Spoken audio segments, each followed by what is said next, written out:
Hey guys, it's Derek72. Today I want to discuss this letter I seen dated February 1st, 2010 by the Medicines and Healthcare Products Regulatory Agency in the United Kingdom. It's consultation letter MLX 364. This consultation seeks your views on whether to bring all nicotine-containing products, with the exception of tobacco and tobacco products, within their licensing regime, or medicines licensing regime. They offer three different options here. Option one is whether products containing nicotine should be considered by the agency to be medicinal products by function.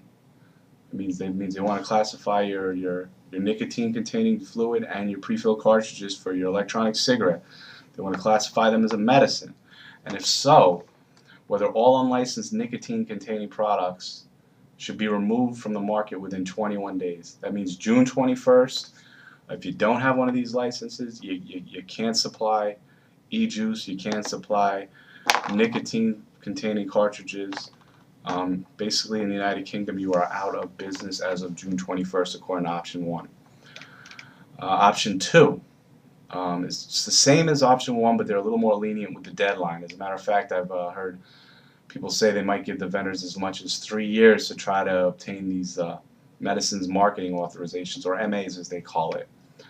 Option three would be to do nothing and allow unregulated products to remain on the market, which has been going on for years now. Please take note, though, the MHRA's preferred option is option one. They also go on to say option three warrants no further investigation, as it's neither in the public health interest nor commercial interest to leave current regulation of NCP NRT untouched. Basically what option one would do, though, is put all the retailers of electronic cigarettes, by the MHRA's own words, out of business. So I don't know whose commercial interest that benefits. And also you got to ask yourself, how is forcing people back to tobacco cigarettes and failed NRTs in the public's health interest? We need to respond to this letter, and there's 4 ways we can respond. The first way is fill out the feedback to consultation form online. There's going to be a link on the sidebar. It's going to take you right to the MHRA's website. You can fill out an online comment box, and it goes directly to them. One of the representatives for the MHRA has been kind enough to give us her email address. Her name is Amanda Bryans. It's Amanda Bryan. Again, fill her email. I mean, if it was good enough for Arnold, it's good enough for Amanda. Fill her email box with as many well thought out constructive comments of why electronic cigarettes and nicotine fluid should remain accessible to yourself as well as your fellow vapors. Testimonials. The electronic cigarette company is one of the bigger vendors in the United Kingdom, so they need as much ammunition as they can going into this fight. Testimonials will be personal stories of how switching to vaping has benefited you personally.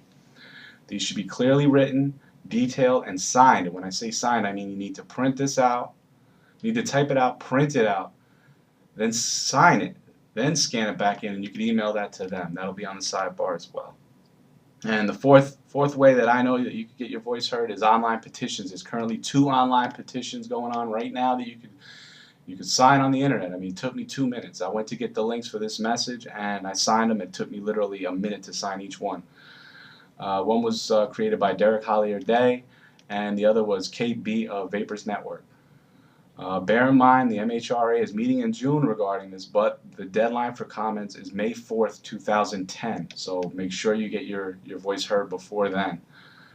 I'd like to take a minute also to remind us in the U.S. that when Senate Bill 400 came along, a lot of responders to Senate Bill 400, even though they weren't even U.S. citizens, they were UK citizens, they stepped up, they helped us out. I mean, there was plenty of comments from vapors all over the world, and that was the UK included, so I think they had our back at that point. I think, we should return the favor.